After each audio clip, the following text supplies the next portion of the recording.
I was wrapping up a site inspection when my phone lit up with 3 missed calls from my wife in under 2 minutes. That's the kind of pattern that makes your stomach drop.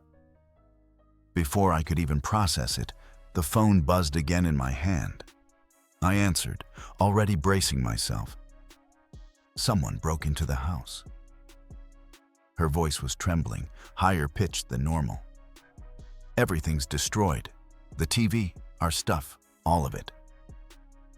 I kept my tone level, almost mechanical. Are you safe? Are you hurt? I'm fine. I'm outside. Then she paused, and when she spoke again, something in her voice shifted. I think it was Garrett. Garrett, my best friend since college. The guy who helped us move furniture when we bought the place. The same person who'd stood up for me at a dinner party 3 weeks ago when my wife spent the entire evening cutting me down in front of our friends. She'd been furious with him ever since. What makes you think that? I asked, already walking toward my truck. He has a key. And after that argument you two had last month, I know it was him. There was no argument between Garrett and me. There was only Garrett finally saying what everyone else had been thinking, that the way she talked to me wasn't okay. She hadn't taken it well. Listen to me, I said, starting the engine. Call 911. Actual police. Do it now. But shouldn't we? I'll be there in 15 minutes. I made it in 12. 2 patrol cars were already parked outside, lights off. My wife stood on the front lawn talking to a uniformed officer, arms wrapped around herself like she was freezing, even though it was 70 degrees outside. She rushed over when she saw me. Thank God you're here. They're inside now, looking around. I walked past her toward the house without responding. The front door was wide open, but there was something off immediately.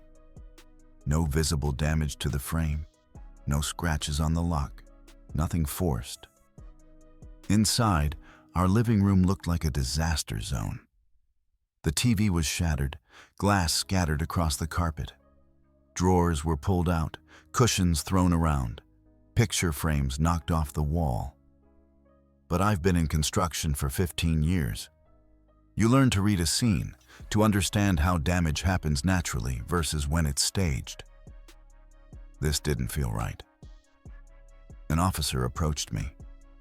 You're the homeowner? Yeah. My wife called about a break-in. We're still assessing, but I have to say it's strange.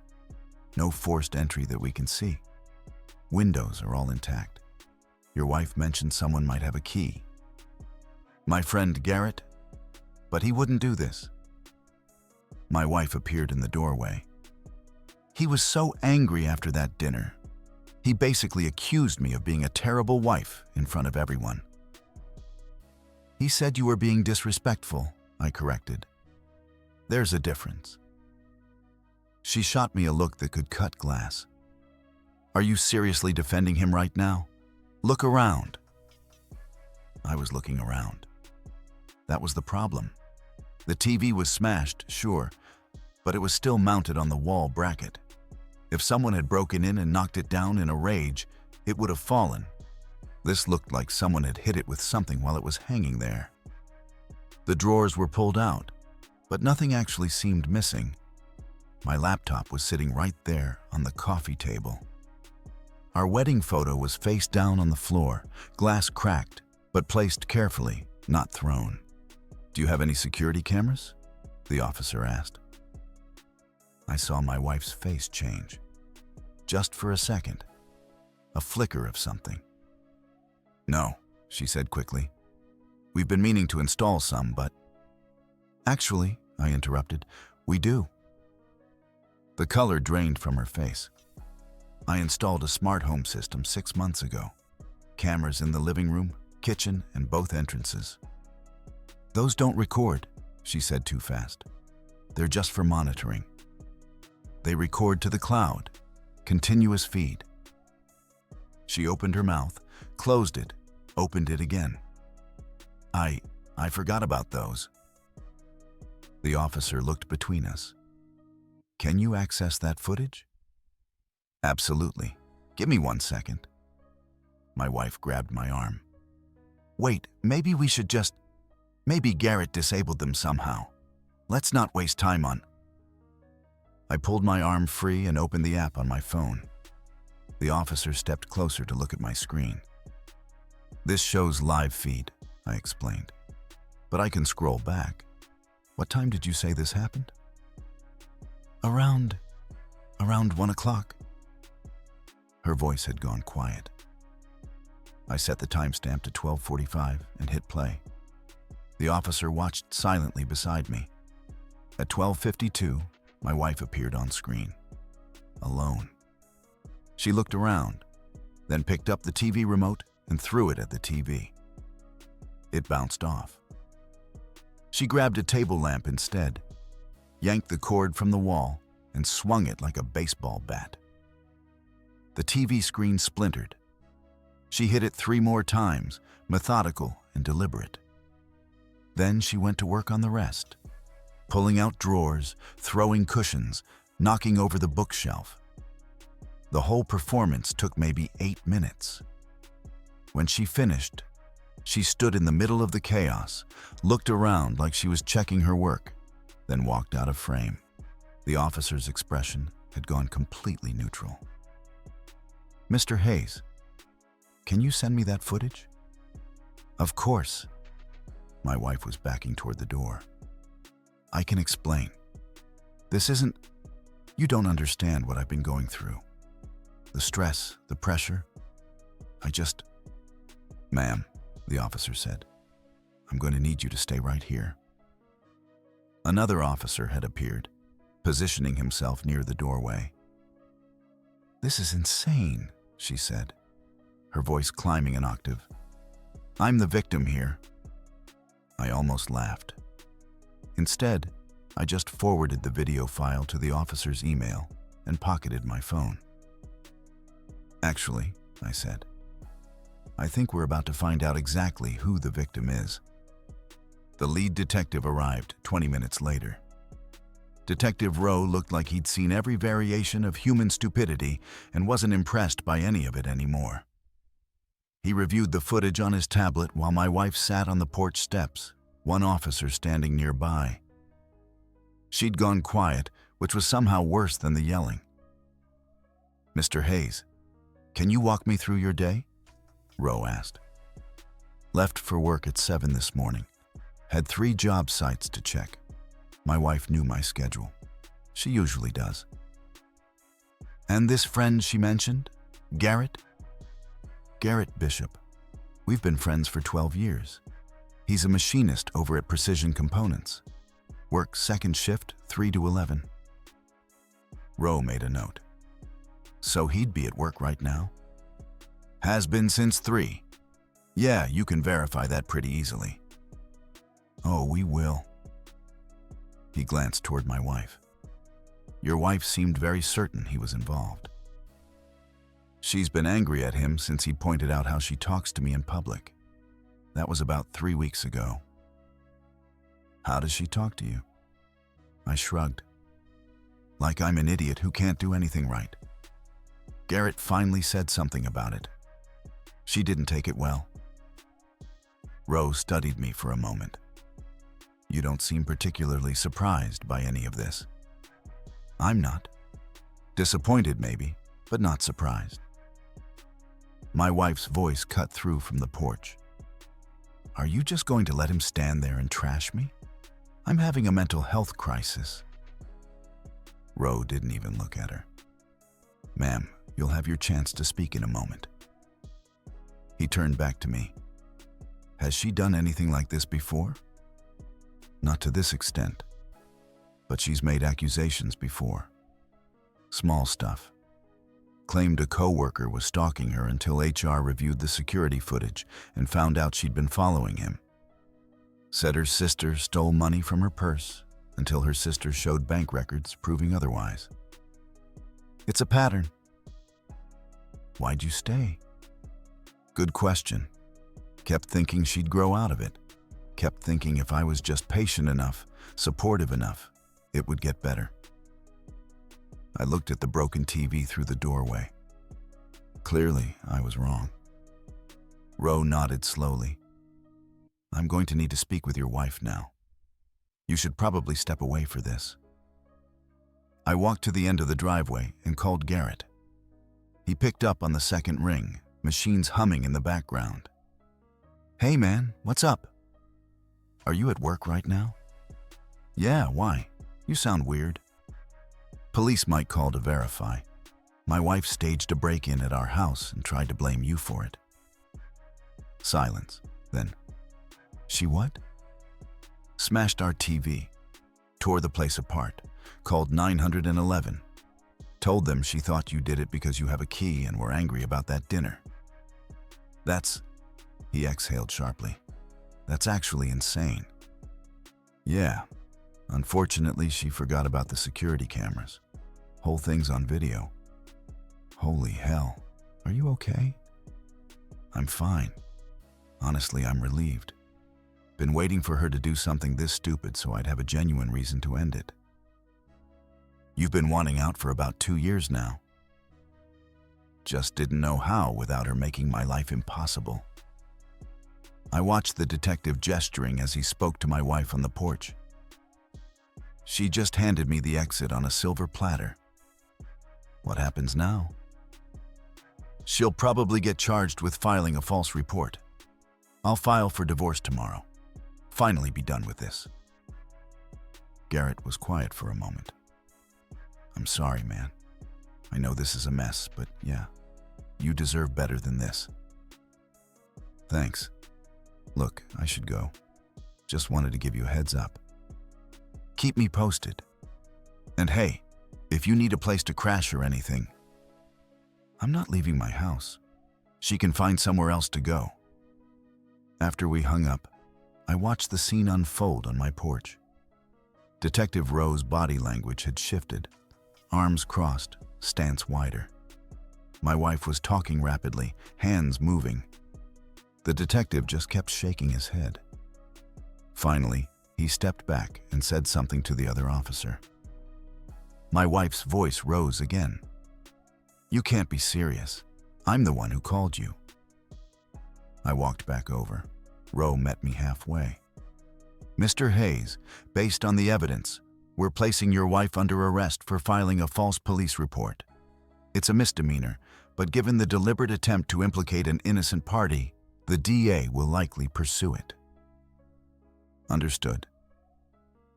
You'll need to come down to the station to give a formal statement.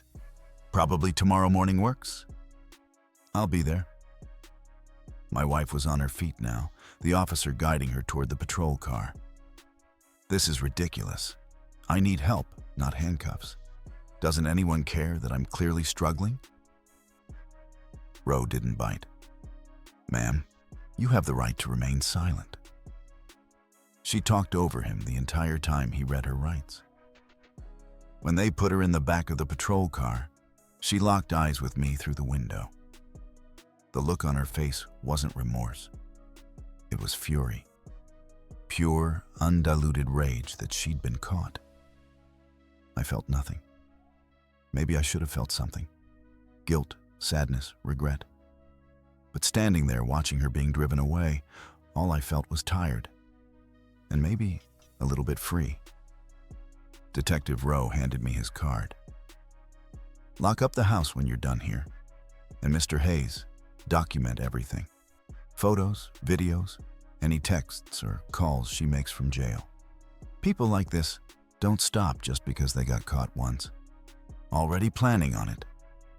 He nodded and headed to his car. Within 10 minutes, everyone was gone. Just me in a living room full of broken glass and manufactured chaos. I grabbed a trash bag from the kitchen and started cleaning up. It felt appropriate somehow. Sweeping up the pieces of a marriage that had been broken long before she took a lamp to our TV. My phone buzzed. A text from an unknown number. You did this on purpose. You wanted me to look crazy. This is your fault. I blocked the number and kept sweeping. Tomorrow, I'd call a lawyer. Tonight, I'd sleep better than I had in months. The next morning, I was at the police station by 8. Detective Rowe had coffee waiting, which I appreciated more than he probably realized. "Your wife made bail around midnight," he said, sliding a folder across the desk. "Posted by her mother. She's been calling the station every hour since, demanding to speak with the chief." Sounds about right. We've compiled the evidence. The video footage, the lack of forced entry, timestamps showing you were at work sites across town. Your friend Garrett's employer confirmed he clocked in at 3 p.m. and never left the facility. Pretty airtight. I signed the formal statement he'd prepared. What happens next? She'll be arraigned in about a week. The DA's office is taking it seriously because she specifically tried to frame someone. That elevates it beyond just wasting police resources. He leaned back in his chair. Between us, they're looking at charging her with filing a false report and potentially making false statements. Combined, she's looking at up to a year in county jail and fines. Will she actually serve time? First offense, probably not. But she'll have a criminal record, community service, probation. And if she violates that probation... He left it hanging. My phone had been vibrating in my pocket throughout the entire conversation.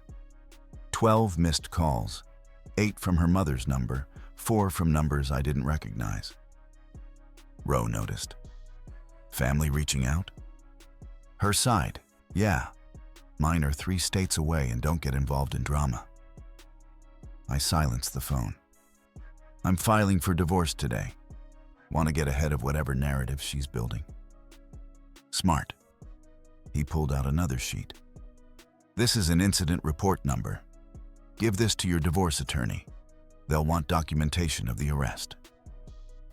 I pocketed the paper and stood. Thanks for handling this professionally. Just doing the job, but for what it's worth. He walked me to the door. I've been doing this 26 years. The ones who stage crimes against themselves, they don't stop. Whatever you're planning, make it permanent. I found a divorce attorney 2 blocks from the station. Sharon Blackwell came recommended by a guy I'd worked with whose brother went through a difficult split. She listened to the whole story without interrupting, occasionally making notes on a legal pad. "Do you own the house jointly?" she asked when I finished. "It's in both names, but I paid the down payment from my savings before we got married. I can prove that." "Good. Any kids?" "No. Thank God for that at least." "Assets? Retirement accounts? Vehicles?" "2 cars, both paid off. Mine's a 2015 truck I bought before we met. Hers is a 2018 sedan we bought together. I've got a 401k from my employer. She works part-time at a dental office. No retirement that I know of?" Sharon wrote quickly. This should be fairly straightforward, especially with the criminal charges pending. Courts don't look kindly on spouses who commit crimes and try to frame innocent parties. We can file on grounds of irreconcilable differences. Push for a quick dissolution. How quick? Kentucky has a 60-day waiting period minimum, but given the circumstances, we might be able to expedite. 3 to 4 months if she doesn't contest. She'll contest. They usually do. Sharon closed her notepad. My retainer is $1,500. We'll draft the papers today, file by end of business. You'll need to have her served.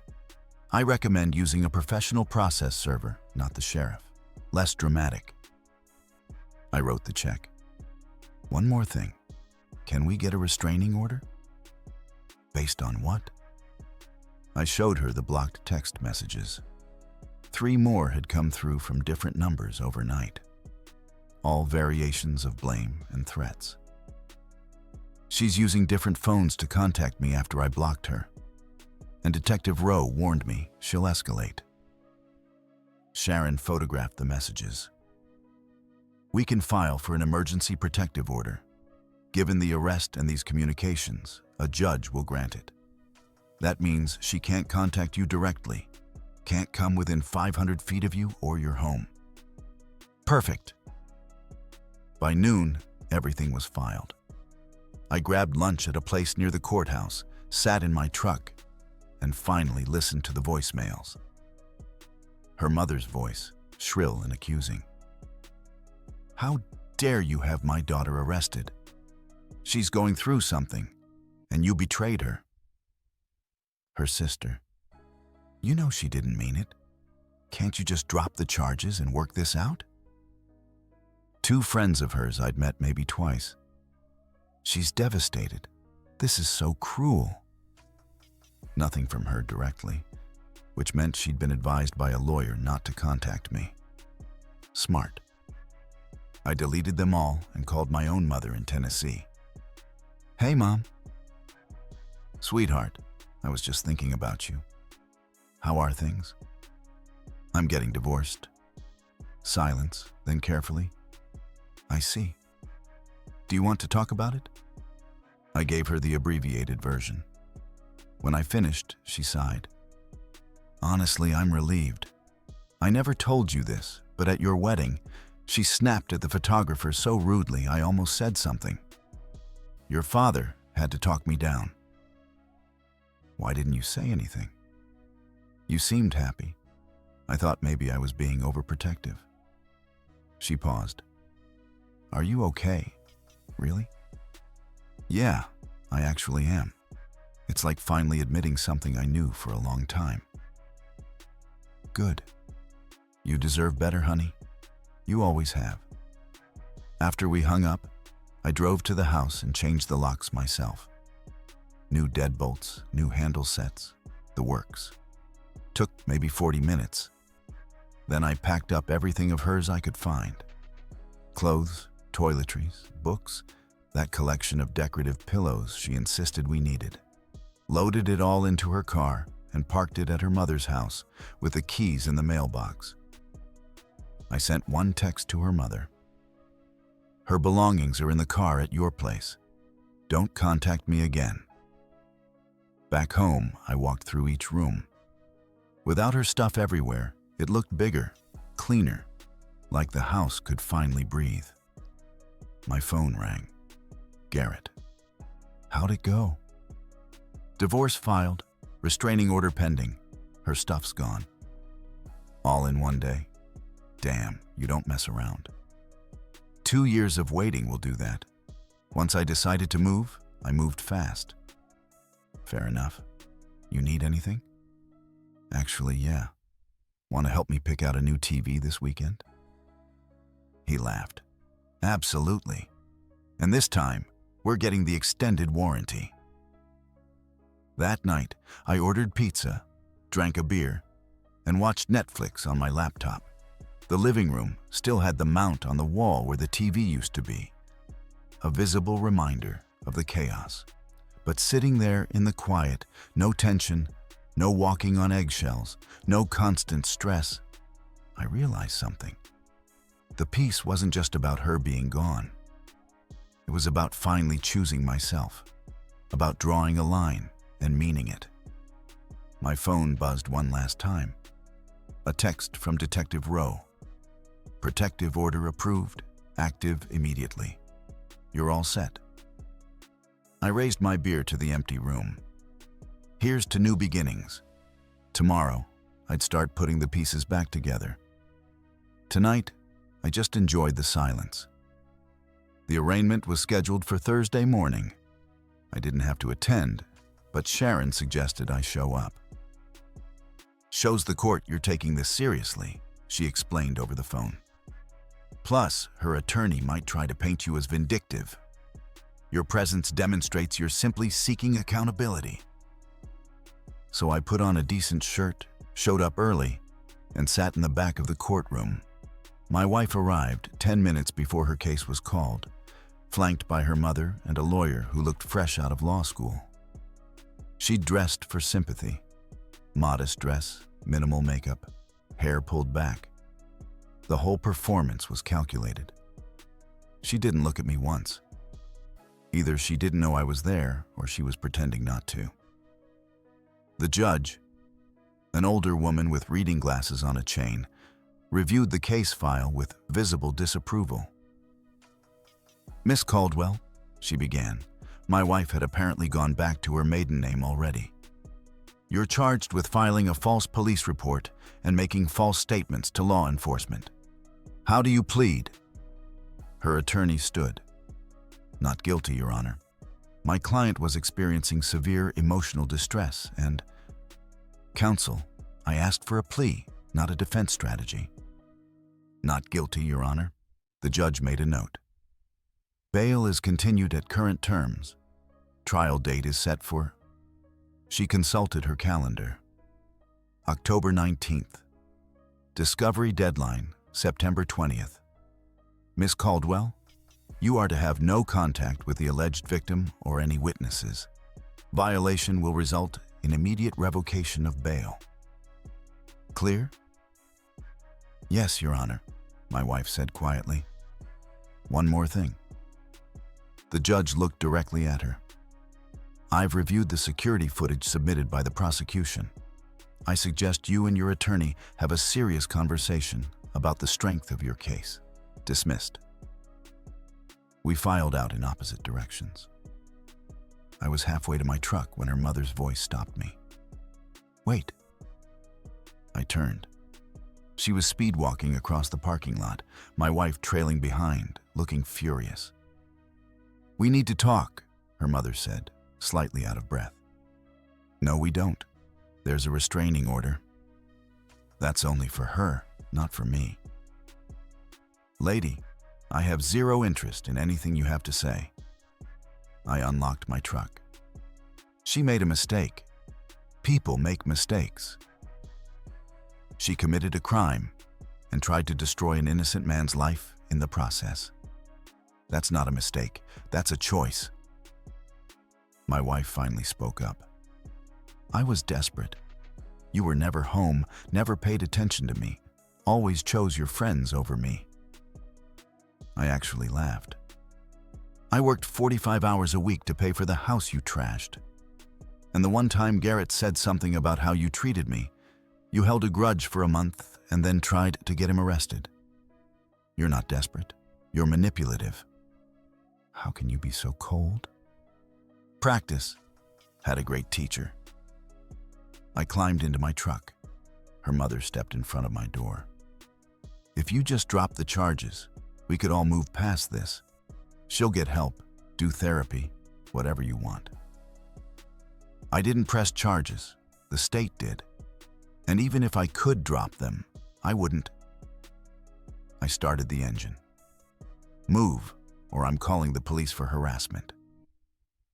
She stepped back, and I drove off. In my rearview mirror, I saw my wife shouting something, her mother trying to calm her down. That afternoon, Sharon called. "Heard you had an encounter in the courthouse parking lot." Word travels fast. The prosecutor's office got a call from courthouse security. They have cameras. Your ex-wife's attorney is claiming you instigated. Of course she is. Fortunately, the footage shows otherwise. Her mother approached you. You attempted to leave. They blocked your vehicle. If anything, it strengthens our case. Our case? The divorce. Her behavior demonstrates a pattern. Judge will take note. Papers rustled in the background. Speaking of which, she filed a response to the divorce petition. She's contesting the asset division and requesting spousal support. On what grounds? Claims she sacrificed her career to support yours. That she's entitled to half of everything, including your retirement account. And that she needs $3,000 a month in support while she rebuilds her life. I pulled over. She works 20 hours a week by choice. She's never sacrificed anything. I know. We'll fight it. But it means this won't be quick or easy. She's going to drag it out as long as possible. Let her. I'm not giving her a dime she doesn't deserve. Good. Because between us, Her attorney is incompetent. He filed the response 2 days late and forgot to include required financial disclosures. We're going to bury them. 2 weeks later, I was finishing up a job site when Garrett called. You're not going to believe this. Try me. Your ex-wife showed up at my work. I nearly dropped my measuring tape. She what? Waited in the parking lot until my shift ended. Started yelling about how I ruined her marriage, how I turned you against her. Security had to escort her off the property. Please tell me you called the police. Already did.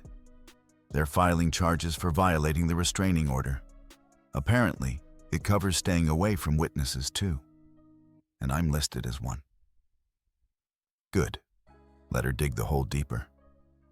She looked unhinged, man, like genuinely unstable. Eyes all wild, hair a mess. Nothing like the polished act she usually puts on. After we hung up, I called Sharon and gave her the update. Perfect, she said with unmistakable satisfaction. Every violation makes our case stronger. At this rate, she'll be facing jail time before the trial even happens. That evening, Detective Rowe called. Mr. Hayes, we arrested your ex-wife this afternoon for violating the protective order. She's being held overnight. Arraignment tomorrow morning. What's the bail going to be? Judge will probably set it higher this time. She's demonstrated she's a flight risk and won't follow court orders. Could be anywhere from 5 to 10,000. Her family has money. They'll post it. Maybe. But here's the thing. Every arrest, every violation, it's building a pattern. If she keeps this up, eventually no judge will grant bail. She'll sit in county until trial. How long would that be? For the false report trial? About 2 months. And if she's convicted, she's looking at actual jail time now, not just probation. She's making every possible wrong move. After he hung up, I sat on my porch with another beer and thought about the woman I'd married 5 years ago. Or rather, the woman I thought I'd married. Looking back, the signs were always there. The way she'd rewrite history to make herself the victim, the constant need for drama and attention, the inability to accept responsibility for anything. I'd just been too close to see it clearly. Or maybe I hadn't wanted to see it. My phone buzzed. A text from my mom checking in. How are you holding up? I typed back, better every day. And the surprising part, it was actually true. The trial came faster than expected. Her second arrest for violating the restraining order convinced the prosecutor to push for an expedited hearing. I sat in the courtroom while they played the security footage. Watching it on a big screen in front of a judge and jury made it even more damning. You could see the deliberation in every movement, the way she tested the lamp's weight before swinging, the pause to check her work. Her attorney tried to argue temporary insanity. My client was experiencing a mental health crisis brought on by marital stress, and the prosecutor cut him off. She had the presence of mind to remember which items had sentimental value and avoid breaking those. She specifically targeted replaceable electronics. She texted her husband immediately after to establish her false timeline. This wasn't a crisis. This was calculated. The jury deliberated for 40 minutes, guilty on both counts. Her mother sobbed in the gallery. My wife just stared straight ahead, emotionless. Sentencing was set for 2 weeks later. Sharon told me to expect 90 days in county jail, 2 years probation, and a permanent record. She'll probably serve 60 days with good behavior, Sharon explained. But the probation means any violation, anything, sends her right back. The divorce finalized 3 days after sentencing. The judge awarded me the house, my truck, and my full retirement account. She got her car and had to pay her own legal fees. Given the defendant's criminal conviction and demonstrated pattern of deception, the judge stated, the court finds no basis for spousal support. Petition denied.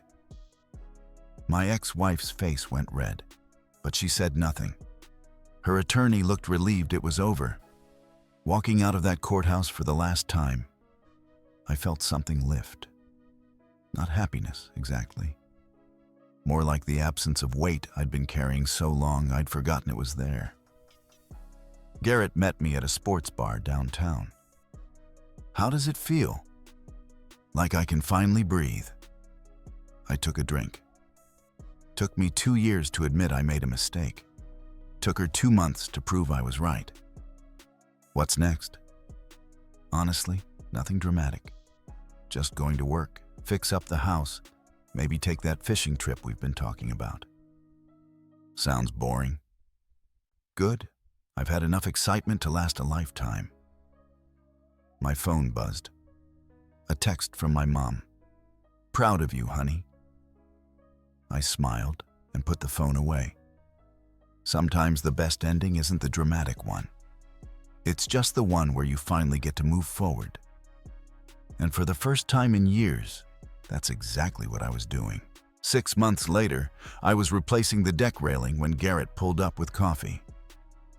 House is looking good, he said, handing me a cup. Getting there, one project at a time. I stepped back to admire the work. Redid the bathroom last month. Kitchen's next. Heard from her at all? Not directly. Her probation officer contacted me once to verify I hadn't been harassed. That's it. I took a sip. She got out of jail last month. Moved 2 counties over, apparently. Good riddance. Yeah. I set down the coffee and grabbed my drill. You know what's weird? I don't even think about her anymore. It's like that whole chapter just closed. That's healthy, man. My therapist agrees. I grinned. Started going a few months back. Figured I should probably work through some things. Turns out I ignored a lot of warning signs because I didn't want to admit I'd made a bad choice. Kept thinking if I just tried harder, it would work. Garrett nodded. Classic mistake. Won't make it again, though. Learned my lesson. I lined up the next board. Actually started dating someone. Met her at Home Depot of all places. Seriously? She was buying paint. We started talking. She's a teacher, divorced 2 years ago, has her life together. It's refreshingly normal. That's great. I'm happy for you. We worked in comfortable silence for a while. The kind of quiet that comes from genuine friendship, not awkward tension. My phone rang. Detective Rowe. Mr. Hayes, just wanted to let you know your ex-wife's probation was revoked yesterday. What happened? Failed a drug test, tested positive for prescription pills that weren't prescribed to her. She'll serve out the remainder of her sentence. How long? About 14 months. Thought you'd want to know. After I hung up, Garrett raised an eyebrow. Everything okay? Yeah, just confirmation that leaving was the right call. I picked up my drill again. Some people never learn. I'm just glad I'm not responsible for her anymore. Amen to that? That evening, sitting on my newly finished deck with a beer, I thought about everything that had happened.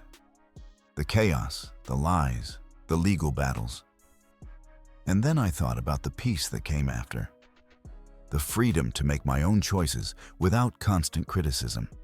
The ability to trust my own judgment again. My girlfriend texted, "Still on for dinner tomorrow?" I smiled and replied, "Absolutely." The house wasn't perfect yet. Neither was my life. But it was mine.